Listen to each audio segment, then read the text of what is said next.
Boop-a-doop-boop-a-doop. Welcome to Freudian Slips. Every time. I like that one. Every time it's going to be new. Hello, Danny. Hi, Ollie. Are you excited? Are you ready? It's your I interview day. very excited. Okay, I love it. I can feel it. It's permeating. Let's get right in, Danny. We're both a part of Freudian Slips, so they've gotten to know me. We got to get to know you. Okay. Who's the other half of this duo? All right, introduce yourself. What S- what do you want to share about your personal life, Danny? We know you're a therapist, but what else? What else you got for us? My name is Danny Nava. In my personal life, let's see. I am a. Dang. It's a hard question. It really is. And I've I'm the one already who wrote stumped these you. questions. So I'm a very calm person, very easygoing. I love to read. I love to cook. I try to be as active as possible. So I love going to the gym and working out. I'm a middle child, and yeah, is that a fun fact that you didn't know about me? No, I knew you were a middle child, but I think hearing you say I'm a middle child was like, oh, interesting, because I'm the youngest child, and so it just makes me think of our dynamic is kind of fun. Yep. But yeah, it's funny hearing it that way versus just knowing that you have an older sibling and a younger Yeah. sibling. Yep. I am the only male middle child between two daughters and Hispanic. So that means that I have possibly like one of the best hands dealt in the world, right? So I had like all the privilege but none of the attention, and I'm just happy that I was a good enough person to not turn that into something very evil. So, yeah, as long as I didn't get in trouble, I was allowed to do virtually whatever I wanted. Downside is that I'm a rather boring and relaxed kid, so I never really wanted to do anything against the rules. But let's see. Yeah, I think that kind of covers it. That's good. That's fun. Those are fun facts. How about your professional titles? What are My those? professions. So, I am a licensed marriage and family therapist, licensed here in California. I am also certified sex therapist. I could say that I have certification across two boards, one being Modern Sex Therapy Institutes, where we went to school, and the other one being ASECT, right? The American Association of Sexuality Educators, Counselors, and Therapists. I also have a PhD in clinical sexology.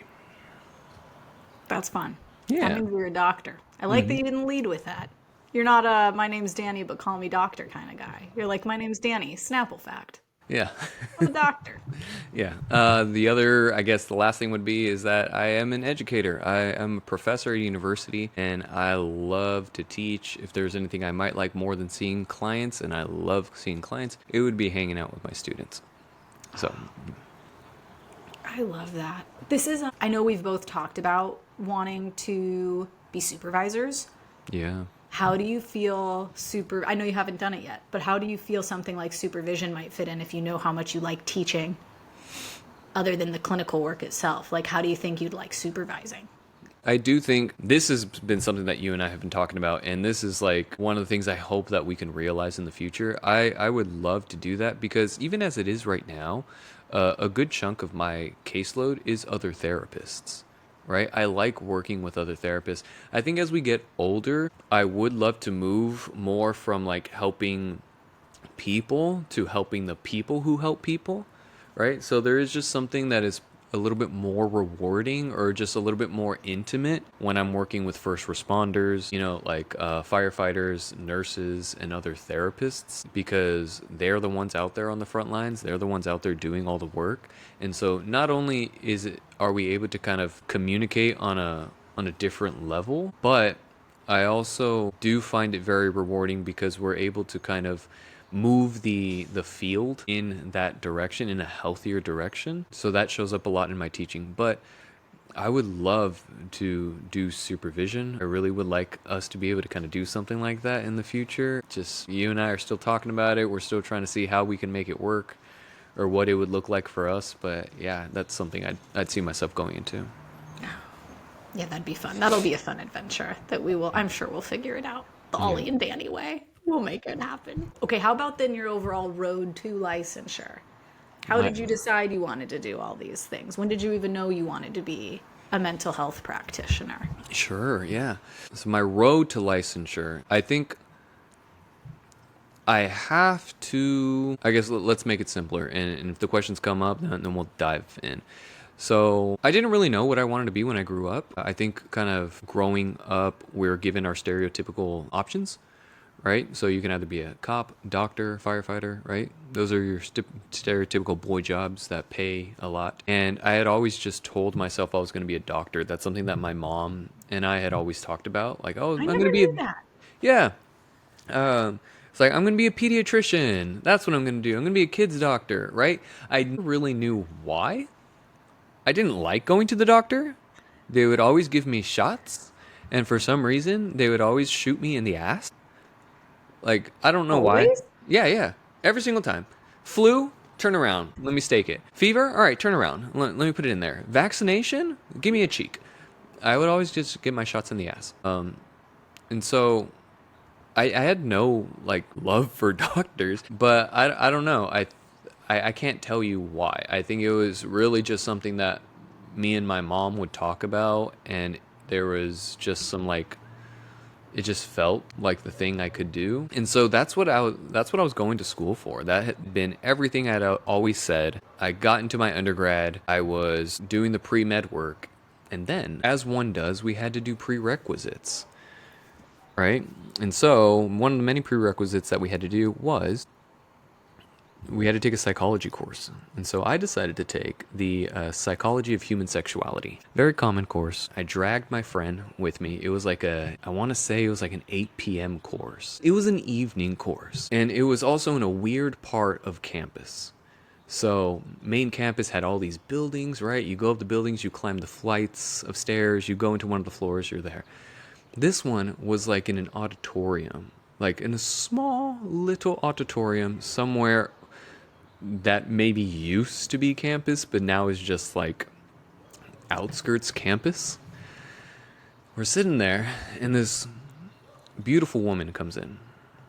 This beautiful blonde Barbie comes in a sundress at night, in a sundress, with a wagon, just trailing a wagon behind her, with all this stuff, just crates and books and piles of just teacher shit, right? And just the way that she carried herself, the way that she just her way about her, which I just found so interesting. And she says that she was a sex surrogate, and she was going to be a professor.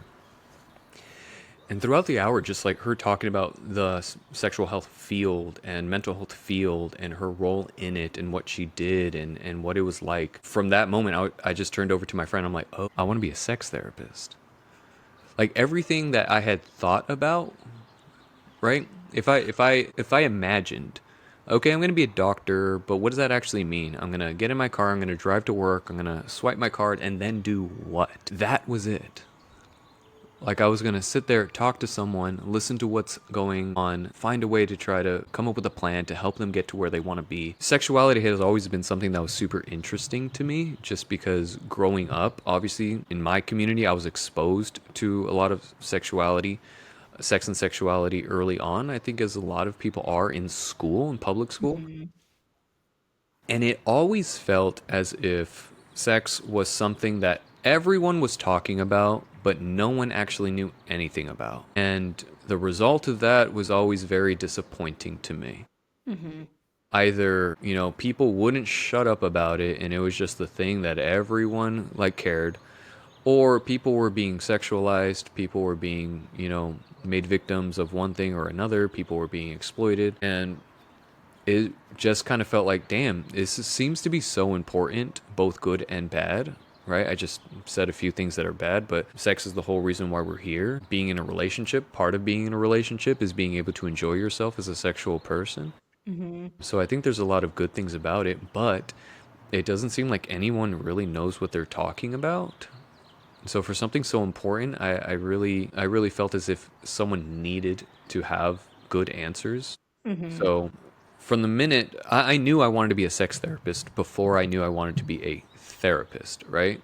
So when I Mm-hmm. turned to my friend, I'm like, hey, I'm going to be a sex therapist. Within that week, Within that same week, I went up to the registrar, I went up to the offices, and I filed everything I had to do to declare a minor so that I can take as many psychology courses as possible, because I didn't want to switch my majors, and I didn't want to double major because I didn't want to add extra time. But yeah, from then on, it was just like, all right, what do I have to do to be a sex therapist? And it was to become a therapist. So I decided that MFT would be my route.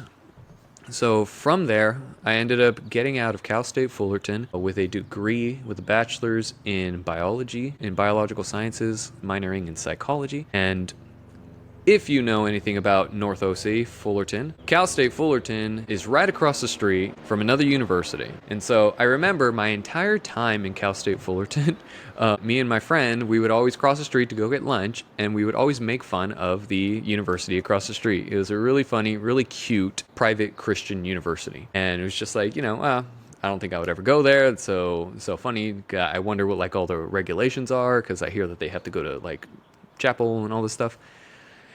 And then once I actually graduated, then it came down to what school do I want to go to? And I really wanted to go to a school that was highly accredited.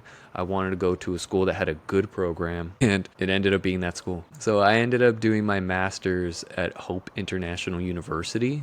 Mm-hmm. A wonderful program, I really do think. And yes, it's a private Christian university, but something that I've always respected about them is that they've said, and they lived this out, I believe, that we are therapists that just so happen to be Christian. We're not Christian therapists, right? And I think anybody who has actually had experiences with the two would know that there is, in fact, a difference. And so it was a rigorous, wonderful, very, very good program in a Christian university. It wasn't a program about becoming a Christian therapist. And so we learned top notch. We learned, cutting edge, everything that we had to learn to make it out in the field. It felt good being in there. During that time, it took me 3 years. I chose to do a 3-year track, and I'm really happy that I did, because I made kind of like a decision for myself when I walked in day one, is I said, I'm here, right? I've made it. I'm already here. What a lot of people seem to want to do when they get into programs or when they're in school is that they say, well, this is just school, right? Let me finish the program and then my life will start. Let me finish this and then my career will start. But as you know, like we start seeing clients when we're still in school. Mm-hmm. And so even though I had chosen a track that took me a little bit longer, I chose it because I wanted to be able to absorb as much information as I could. I didn't want to rush through this, right? Because now what I see with my own students who are trying to rush through the program is that once they get out, not only are they more anxious with seeing that their own clients because they're just overwhelmed, but also once they get out into the field, they just end up spending more money on trainings to relearn the things that the program taught them, right? Yeah. So I decided to kind of take my time with it to really kind of be there. Wait, that's wild though, Danny, because I thought, see, and I think this is like a fun, my school, they offered, which also funny that both of us knew we wanted to be sex therapists before therapists. And then it was through like the backlogging of like, cool, how do I get there? That it's like, all right, I need to be a marriage and family therapist, or like that's like one of the routes. Like, I'm going to go that route versus social work. Cool, I'll do that, I guess. Like, it's just funny to see that we both thought that. And then I went to a Jesuit college, so also religious, but same thing, like didn't teach you to do it through a religious lens, just happened to be a religious school. Yeah. But it's interesting that it sounds like you slowed the pace by doing 3 years. For my school, 3 years was the standard track, like that was full time and taking summers. Oh, for And then sure. I only did 4 years because I got the extra master's in the school psychology. But it's interesting to me that your school 3 years was not like the fastest route, because for ours it was. Yeah. We are our university allows a 2-year track. 2 years? Two I feel years. like I couldn't even imagine doing all of it in 2 years. Some people are built different. Like one of my dear friends that I talk to you about often, he managed it in 2 years, right? And we can talk about like the difference in tracks and how long students can take in another episode. I'm super excited about that. But yeah, I didn't want to do that. Not Yeah. only was I like trying to was my personal life in a very different situation at the time, and so I needed time to kind of I wanted to manage both as well as I could. Hmm. But yeah, 2 years, which is about 5 courses. And if you put, what is the ratio that they tend to do for every unit of, for every unit a course takes, put about 3 hours of study time to it. And so 5 courses, 3 units each, 15. And I mean, do people actually read their books? I don't know. But that was just freaking crazy. No, I couldn't do that.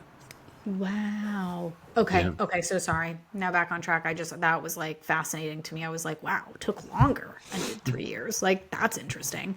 Okay, so continue, please. Yeah. So classes were great. I loved my professors. Then I expressed my desire to teach to the director of the program, and they actually gave me an opportunity to apply to become a graduate assistant. And so that's when I started kind of being a little bit more integrated into the program, and I got to see behind the scenes a little bit of how like the university works, and that was a lot. That was a lot of fun.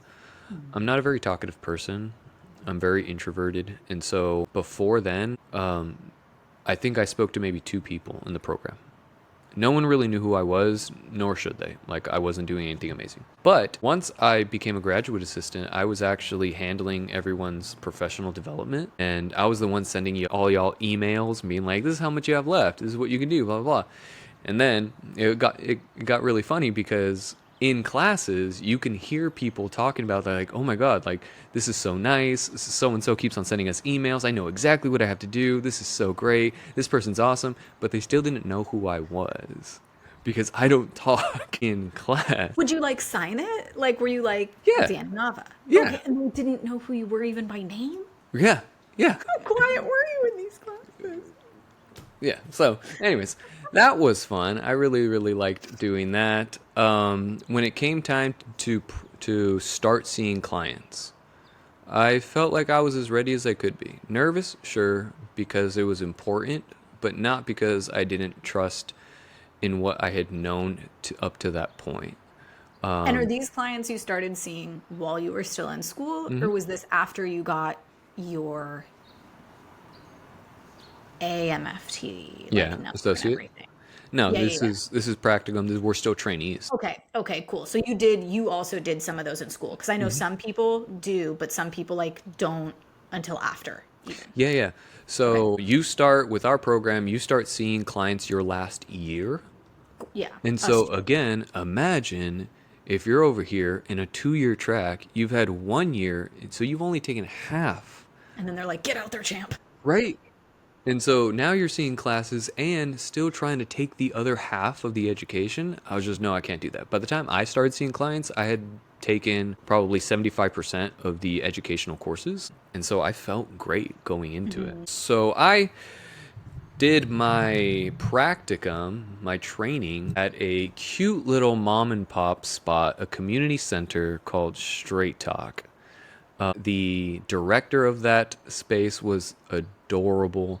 She was so sweet. And yeah, we just walk in. It's a little community center. I saw a few people. I was exposed to a lot of really good cases, and they knew that I had an interest in sexual health. And so she was always very supportive and kind of was looking out for cases that would kind of really help me grow in that area. Really one of the best choices I could have made. Was she a supervisor to you, or just No. one of the people that ran this community She was center? she was just the head of the she was just the director of the community of the therapy center, Okay. right? Not the community center. Our therapy group had a little kind of wing inside the community center that had a bunch of classrooms that a bunch of people could come in. We were kind of within the community center. Yeah. So she wasn't even my supervisor. She was just the director and a beautiful soul. Right? She was really the grandma that I think like everyone wanted.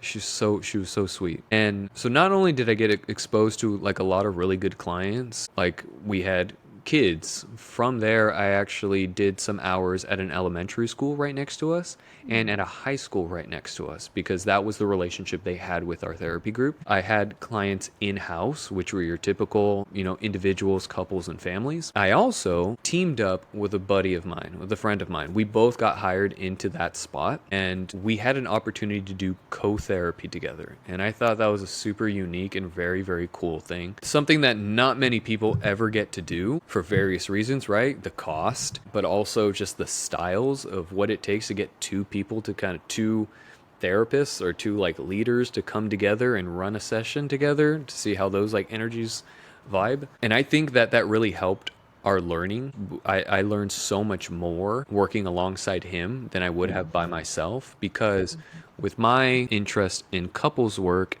he had an interest in kids. And so the way that it would work is we would take on families and I would actually see the children and he would see the parents.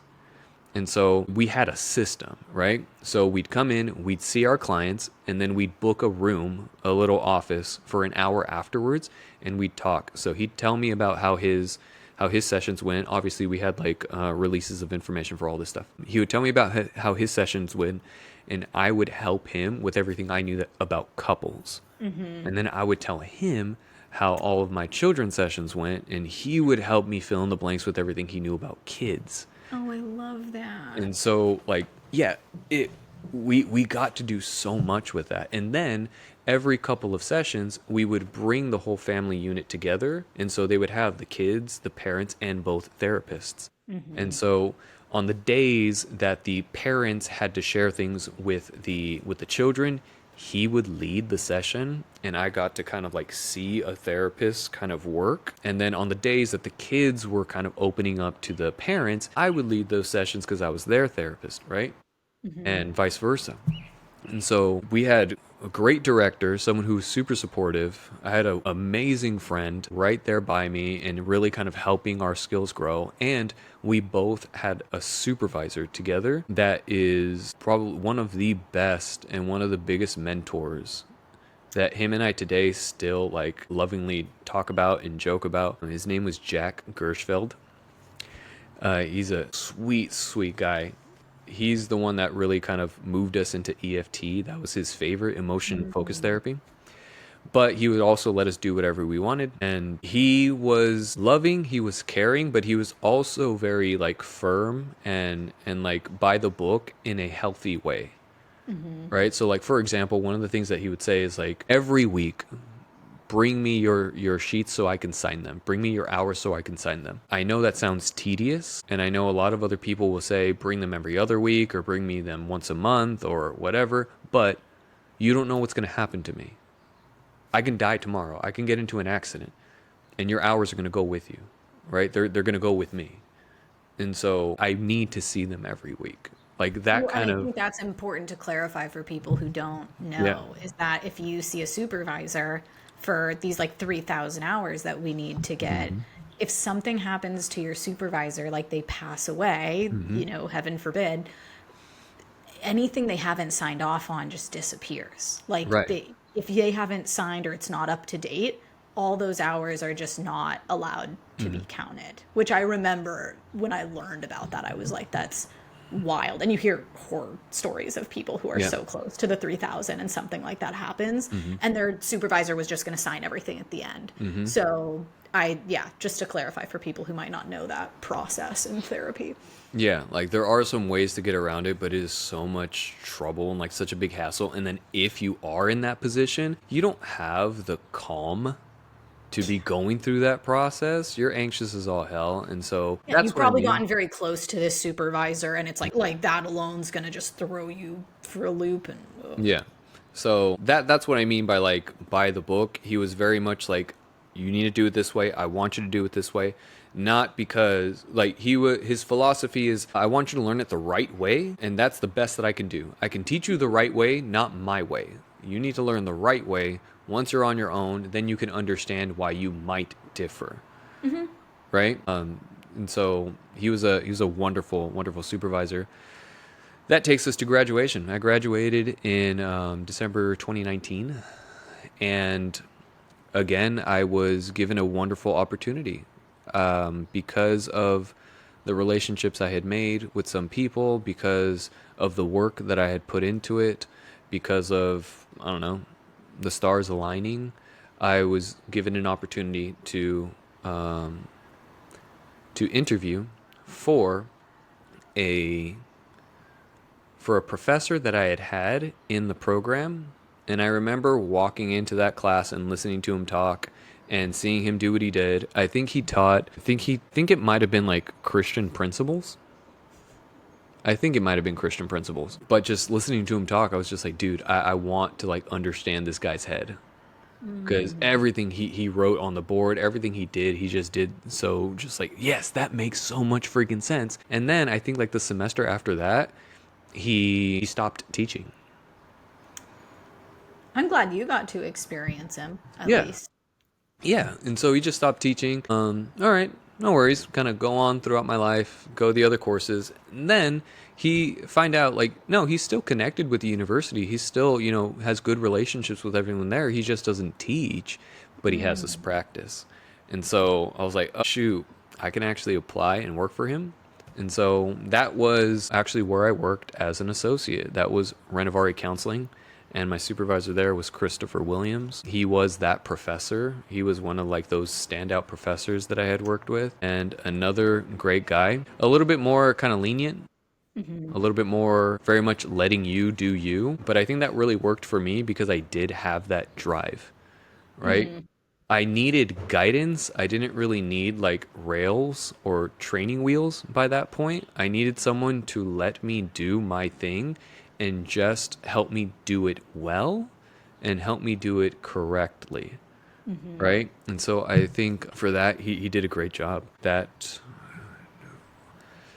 did that for a little bit. I think I took maybe like a 6-month break, but not from working, just from like school. To recover from everything that had happened the year prior, some personal things. And then I kind of said to myself, well, I didn't come this far to just come this far. I'd been telling myself I was going to be a sex therapist, and so I think it's time to start actually going for that. Started looking at programs, found a program, Modern Sex Therapy Institutes, based in Florida, and they offered a dual program, right? They said, we will give you everything you need to become a certified sex therapist, and at the same time, you can also pursue your doctorate, a PhD in clinical sexology. And I said, well, shit, if I'm going to go back to school, might as well kill two birds with one stone. I told myself I wasn't going to go back to school. I was done. But then I saw that, and I'm like, all right, one more.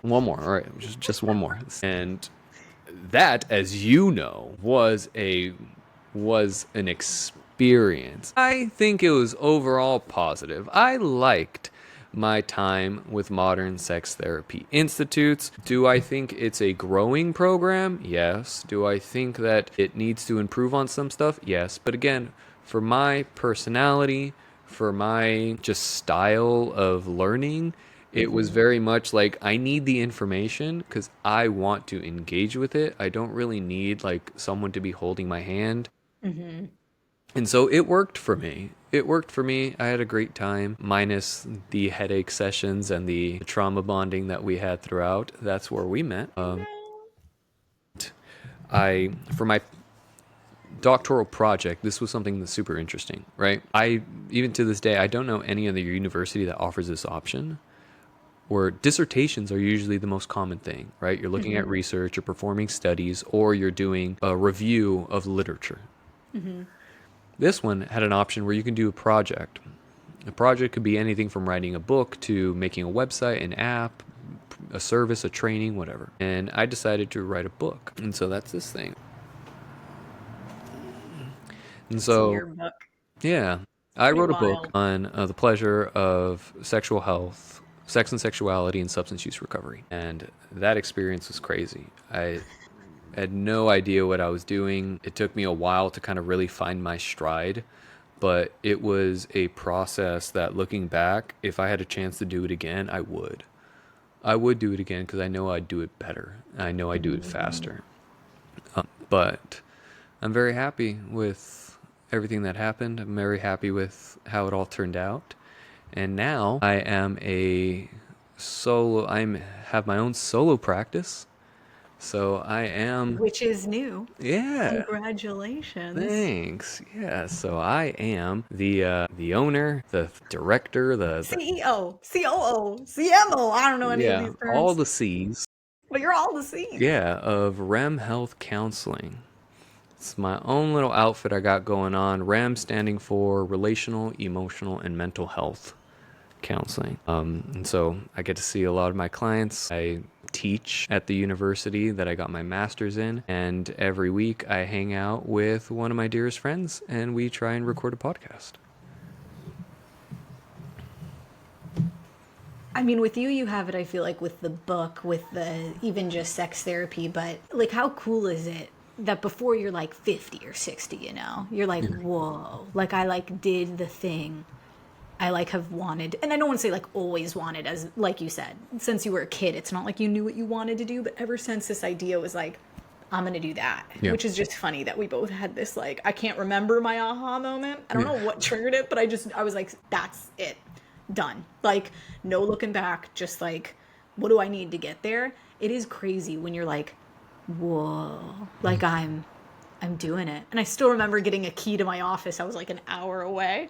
That you're like driving there and you're like you're gonna spend more on gas than you are on this than you're gonna make from this session. And you're just like, I'm a therapist. You're like, I'm going to my office to be a therapist. Like it's just so like when you're like, whoa, like I did it. Yeah. Like look at you. You're a professor, you've written a book, Yeah. you're a sex therapist, which you've always wanted to be. We have our own practices. We have our own practices. Who trusted us with that? Fuck. I don't It's know. wild. Yeah.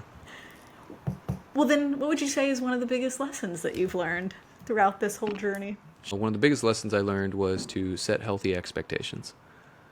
That is honestly one of the biggest lessons that I've learned for professional and both personal. I was sitting in supervised practicum, which is a course that we take at the end of our program, towards the end when we're seeing our clients as students. And these courses are designed a little bit as supervision, a little bit as case consultation, and then we're also allowed, or not allowed, we're also being taught a particular therapy.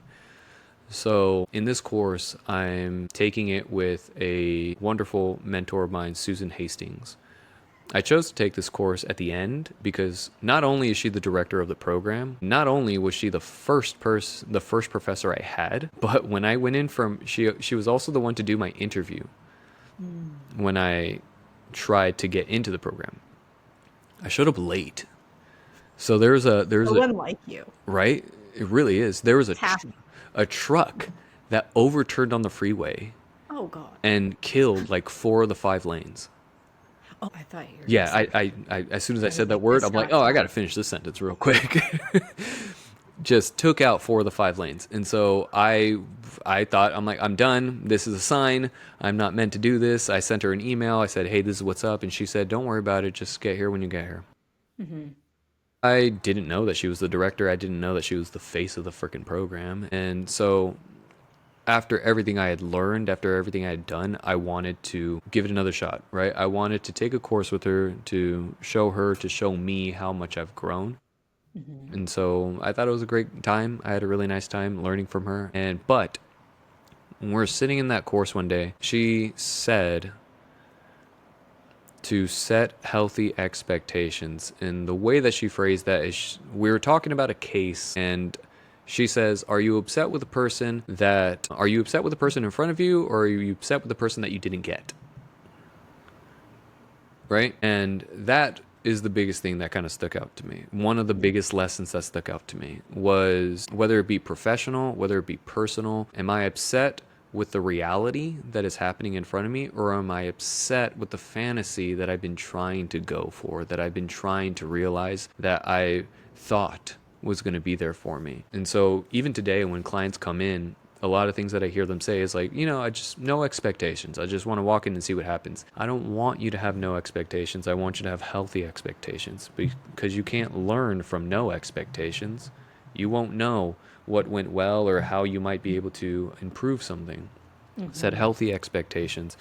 That means knowing that there is a way that something should happen, right? So for example, you should be respected and cared for and listened to, right? That you should be able to have those things. So set healthy expectations. That means that if someone isn't, you can actually kind of address that in a different way than trying to convince yourself that it's okay to not be respected or listened to or cared for. So learning to set healthy expectations in professional and personal life was one of the biggest things for me. It helped me understand the workload. It helped me make sense of sometimes the lackluster direction. It helped me navigate even a program like like our doctorate program, right? When we felt that you and I were just kind of 100% by ourselves, learning to set healthy expectations is what got me through all of it and not get jaded in the process. That reminds me of the, I think I've told you about the professor that was like, if you guys are here to save, in my couples class specifically, is like, if you're here to save marriages, like, leave. Like, that's not your job at all. Nor will you ever, like, they're like, will you ever even know if you did? Probably not. And she told us she got, like, in her, like, 30 or 30 something years of practice, she got one, like, letter, I think, in the mail from a couple that is like, hey, like, we just wanted to let you know it's like our 20th wedding anniversary or something, and like we would not be here without you. And she's like, I framed it. She's like, I will probably get one of those in my whole career, and like it's even a fluke that I did. She's like, that is not what you work for. And I think I respected that so much. I was like, I think a part of why I love being a therapist is this, like, just, we don't know. Like, I think it's so cool to like help and be a part of something, and we're not responsible for what happens. I don't even know half the time what's going to happen. But I think there's like a beauty to being like, whoa, but we're like in each other's lives for while we are. And like, I'm going to help in the way that I can, and you're going to work on it in the way that you can. And then one day you're going to be done coming to see me. And I don't deserve to know the rest of your story. Like, that's not my story to know. And so I think that's like a beauty to therapy. And like you said, this, I remember not... like, it blew my mind when I would see people long term. I was like, oh, I didn't quite think about this. Like, I thought about the, like, what do you do when you get a client with this or that? And how do you make the, your treatment plan? How should you approach it? What things to use? But when you get into, like, year 2 and year 3 and you're still seeing people, and it's like, whoa, like, you're now just seeing, like, nuances of their personality week to week, and like the things that life throws at them week to week. And it just, that part I remember throwing me for a loop. And I was like, whoa, I don't think I was quite ready or like knew how to work with people year to year. I just viewed it as like a few month thing. And I think it's beautiful that we're in people's lives for that long sometimes. But I remember that throwing me for a loop. Sidebar question. Yeah. What is the longest therapeutic relationship you have? Over 3 years. Fair. Cool. And I think I've been doing it for maybe 4 or like 3.5. So I wouldn't say one of my first clients I ever got that I saw in person in that office that was an hour away, I just got done seeing them a few months ago. And that was my longest person to date, was almost the whole time. And then now I've got another chunk that I've been seeing for maybe like 4 or 5 months in to doing therapy, but I met them all virtually, but I still see them. And some are just as often, and some are like, now I maybe see them monthly or every 3 weeks. But yeah, I'd say 3 years plus. Cool. How about you? Longest therapeutic relationship I have is, because I'm picturing this person, is 4 years. How long because you were licensed before me, like a year before. So how long have you been doing it for? 6 years. Okay. Yeah. Got a few years on me. But isn't that fun? You're like, whoa. Like, you see people through like huge life transitions. Yeah. And you're like, this is crazy. Like, I remember when we talked about dating, and now you're like on your second kid with your significant other. Yeah, that's exactly what's happening. Is every year we kind of just sit back and be like, look at us, right? You were in shambles. I was making shit up. Look at where we're at. Look at how far we've come. Like, I've totally pivoted approaches once I learned about this other one. How funny. Well, okay, and then speaking of, so what are your favorite, like, therapeutic styles or techniques or, like... So I think one of the most common things that I use is Imago. I love Imago. Imago, for people who don't know, is a kind of like a relationship communication style of therapy. It has its roots in attachment work. So there's a lot of talk about how we marry opposites or how we marry people who resemble our parents. And yeah, we can get into like the theory and the ideas of all of that, but at its core, Imago is such a beautiful way to communicate to people, and that's what I use whether I'm working with clients just one-on-one, whether I'm working with families, or whether I'm working with couples. Is I've just found it to be such an effective way to manage conflict, to resolve tension, to explore, and to help people who even struggle to communicate. I think it really kind of gives them a good kind of a template. I believe that listening is the more important role in a conversation, and Imago has helped me become a much better listener. So I would say Imago is really up there. I also really love EFT, emotion focused therapy, and IFS, internal family systems. But if you ask me, like, what is my theory, where is my heart, is I am an existentialist. What we first bonded on. Existentialism is my favorite thing to read, is my favorite thing to do. I weave it into every session that we have, even though they don't know it. It's difficult for people to understand, which is why I don't like lead, or I don't really like say I'm an existential therapist. But existentialism has just, it just makes sense. It has so many things. It has like its different phases, its different colors, right? We have like Diceen's analysis, you have meaning-centered logotherapy, you have humanism, which is where a lot more of your corner, but really kind of understanding just how we are in this world, how we are in the various roles that we take. That has made me a more confident therapist. That's something that my students will always pick out. Like, they're always commenting on like the humor I'm able to bring to a session, the questions I'm able to ask, the options I'm able to give, or how firm I might be. And they're like, ooh, how do you challenge? How are you okay with like being that type of person? Like, where do you come up with all this stuff? And the truth is like, it comes from practicing as an existentialist. It's all about, you finding out your authentic self and learning how to be that authentic person in every role that you take. Obviously, like, how I love my wife is very different than how I love you or how I love my mother, but I'm still able to express that love, right? And so it's stuff like that. Like, I bring all of those qualities to the therapy room, and I've learned how to do that as an existentialist. I love existentialism. Ooh, that's fun. Yeah, we gotta have one of these episodes where we like go into like different theories too. Yeah. And like just specifically explain them more and like why we like them or why we're not that into them and stuff. Because there's so many, and I just think they're all so fun. Even if they're like, some of them are rogue, and I'm like, I kind of dig this. Like, some of them, I'm like, a therapist would do that, and it's like, there's research and it's backed, and they're like, nope, this will work if you fully commit and you're about it. And I'm into some of these rogue ones. I'm like, this is fun. This is CBT. Sit down. You're boring. Go away. Like, let's do some of these like weird approaches. Okay, how about your niche? What would you say your client niche is? Sure. I would say that my client niche is in couples and relationships. I say relationships because I don't just see couples. And I don't also want people to get the idea that I only see couples, right? I see a lot of individuals. My caseload is very half, like 50-50. But the majority of my individuals are still talking about relationships. And so my niche is in relational health. That means that a lot of people are coming to me because they struggle to communicate. A lot of people are coming to me because they don't know how to express what's going on inside of them, whether, logically, emotionally, all those things. Infidelity is something that I find myself working with a lot.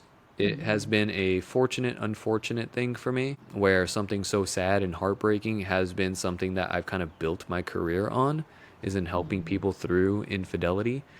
That is definitely one of those things where I say, if you are not trained well to do infidelity work, don't do it. There's a lot of things that we can kind of do our best in, and people will be fine, right? It's all a work in progress. We'll always have next week. We're going to be okay.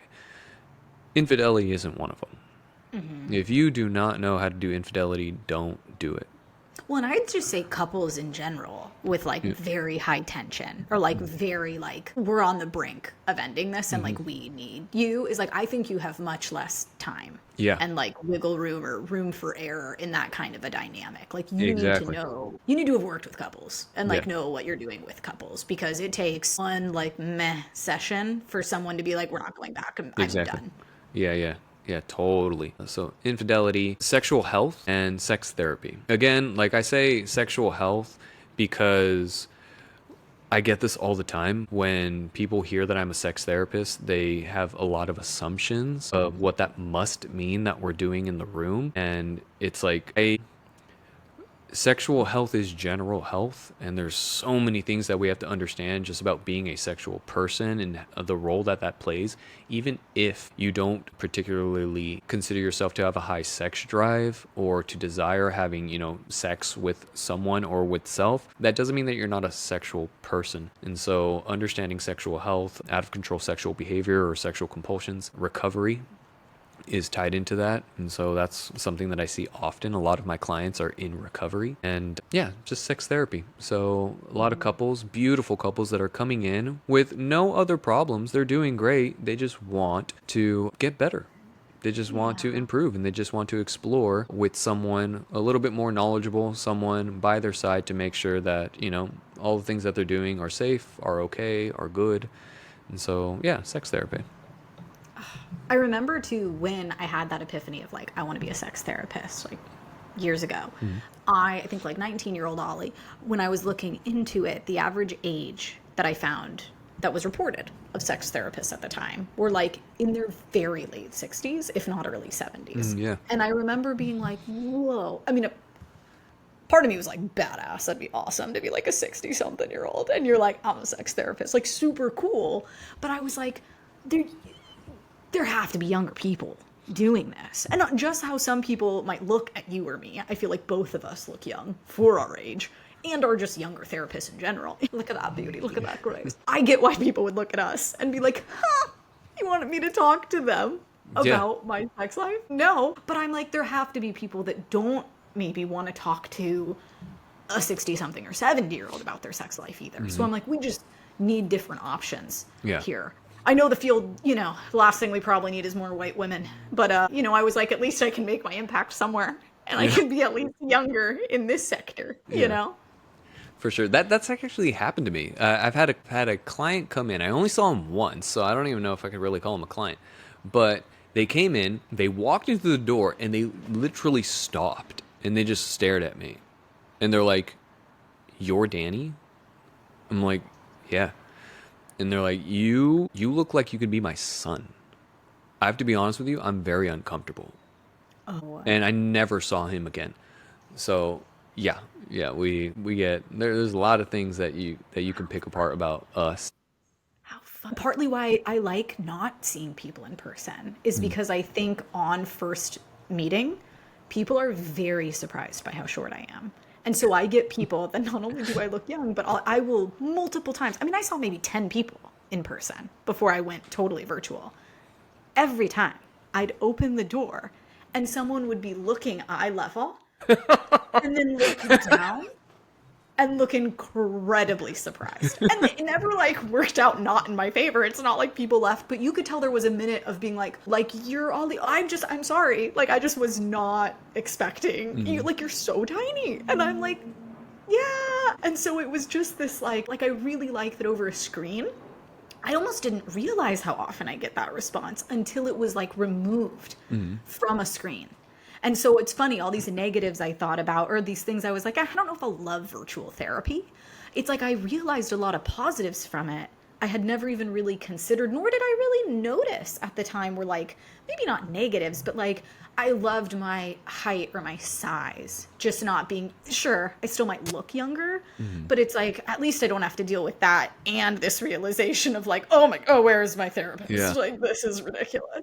So I'm like, okay, like that's kind of a nice like way to take that out of the room.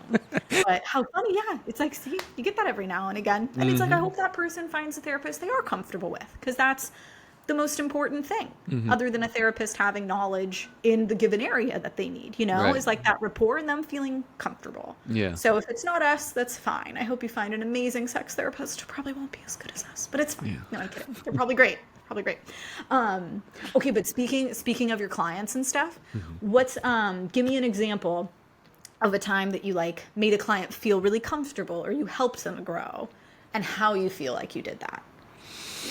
Really comfortable and help them grow. Dang.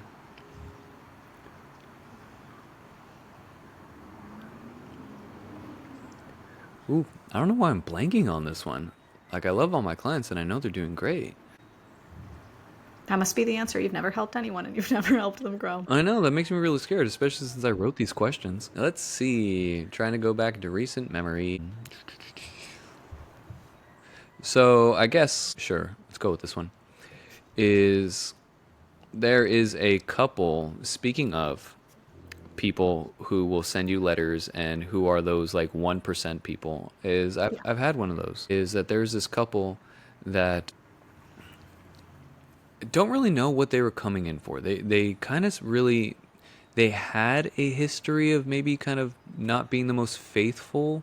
They had a history of kind of being off and on, but they were committed. They were together at the time. I think they were just a little anxious to kind of be confident in themselves. That they weren't ready to consider themselves a strong couple. And so from our sessions, they ended up committing to each other explicitly.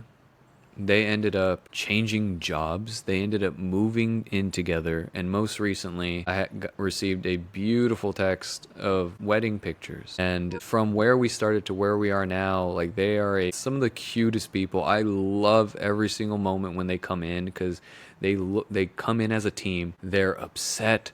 They're frustrated. Work is hard, but they're always like striving to understand each other and to try and help each other out. And they're mad with so much love for each other that to kind of see those like little wedding pictures is just like, oh my gosh, that's so cute. I take no credit for that, but that was really nice. I love that. I love getting like client, or even just like I've had wedding photos. I've had clients who've like run races and stuff that'll like send me pictures of them like at the finish line that are like, hey Ollie, like I hope this is okay, or like, appropriate, but I just wanted to show you like I like ran my race, or like whatever. I'm a sucker. I cry almost every time. And I'm literally just, it doesn't matter where I'm at. I could be at home. Half the time I'm like in my car and I'm just like get it. Girl, you get it. Like I get so excited for people. Yeah. I thought that they were poppers that I could pop at the You showed me those. We do celebrations in the office when people deserve it. It's like when big life things happen, I celebrate them. Like, what? And so it just, it makes me so, I love them. Yeah. I love when and then it makes me so sweet to know that, like, these people probably thought, like, oh, like, you send these photos to your best friends, to your family, these are huge accomplishments. And the fact that you even crossed their mind, like, they're, Yeah. Danny, we should send these photos to Yes. Danny. Yes. You're like, thank you. Yes. Like, I'm just so honored you, like, thought of me. And, like, that you wanted to show me that you did that. Yeah, that's the relationship I'm looking for. I'm not trying to be your friend, but like this is more than a job. Like the relationship we build is a real one. Like I can't be your 911, can't be your best friend. I can't be, your emergency contact. But what I can be is still a real relationship. And so when people really feel that and say, hey, this isn't just like a professional. This isn't just someone on the end of the screen. This isn't just someone who fucking takes my money. Like this is someone who genuinely cares. This is someone who is a part of our life, even if it is in a professional capacity. And they are also a human being, right? That human connection that we can build. That is what causes someone to send you a picture. And like that is just that's like one of the nicest things. How do I do that? How do I kind of get people from point A to point B? Is for me, I'm a very values-based therapist. And so I'm always looking for those core foundational values in people. Mm-hmm. They can be different, they're always unique, but that's what I'm looking for. So I believe that everybody is trying to either protect pain or value, right? Think about all of the behaviors that you do. It's either going to protect a pain or protect a value. And so my job as a therapist is to help you identify what your values are. And that could be that I am kind, I have integrity, I am loving, I am smart. And once we identify it, our job is then to define what it is. So, for example, you might say that loving is to, or this is one that I've heard all the time, loyal, right? People love to consider themselves to be loyal. But when you ask them, okay, well, what does that mean? They'll say, well, that means to be there no matter what. But then think about that. Like that definition, living by that definition is actually what gets people into a lot of trouble, right? That's what keeps us in relationships we shouldn't be. That's what keeps us in jobs longer than we should be. And so even though they have very good values that they're trying to live by, how their relationship to them or how they define those values is the thing that needs tweaking. And Yeah. so once we identify it, we define it, and then we try and find ways to protect it and make sure that it stays ours and not someone else's. So if you're in a relationship, they might say, well, if you want to be loyal to me, then you have to do X, Y, and Z. And that's something that we kind of prepare them for. Once people are able to live out their values, you find that they thrive in life. And so to me, outside of, teaching people how to communicate, having a very value-driven life has been how I get people from point A to point B. I love that. I tell people all the time that like living life in accordance with your values is one of the things that like happiness research shows. Like people rank themselves much happier Yeah. when they can live life in accordance with their values. So I use a similar structure. I love that. And to speak to you're right. I mean, like rapport, it's funny because I feel like as therapists, we're taught like, don't really show too much of yourself, or like OG, like psychotherapists. I think it was very like, you are a soundboard. You have no emotion. You are not a person. Like you are their therapist. And I just don't agree, because there's enough other research that shows like if the rapport is that important, like if you show up as your genuine self, and obviously you want to not talk about yourself the whole time, it's really weird, it's their therapy session, but like I think it's important to have emotion. It's important for them to know like, oh, like Ollie's has a personality, and like this is kind, if they saw me in public, or it's like they wouldn't be like, who is this? Like for the most part they'd probably get that I'm me, whether I'm in the therapy office or not, and whether I'm being professional and like doing my job or not. And I think it's important to have that kind of rapport, because the rapport is what helps in making people feel like they have a great therapy experience, or leaving feeling like, wow, like that, I benefited from that, and I trust this person and they've really helped me. And so I just think it's interesting that we're kind of told two different things. Oh, Danny, my favorite question though. My favorite. 5 to 10 years, where do you see yourself? Professionally, not professionally. I'm here for any vision you have 5 to 10 years from now. 5 to 10 years from now, personally, I see myself in a nice little home with some children running around, doing well and doing what I love. Professionally, 5 to 10 years from now, I would love to continue to teach. I would love to be working for a school. So I'm manifesting that right now. If any amazing university wants me, let's talk. Because call him, Danny Nava. He's got a book out. Yeah. I would love, because walking into a university for me is like walking into Disneyland, right? They're the most beautiful places in the world. I love walking into a huge campus and being able to teach.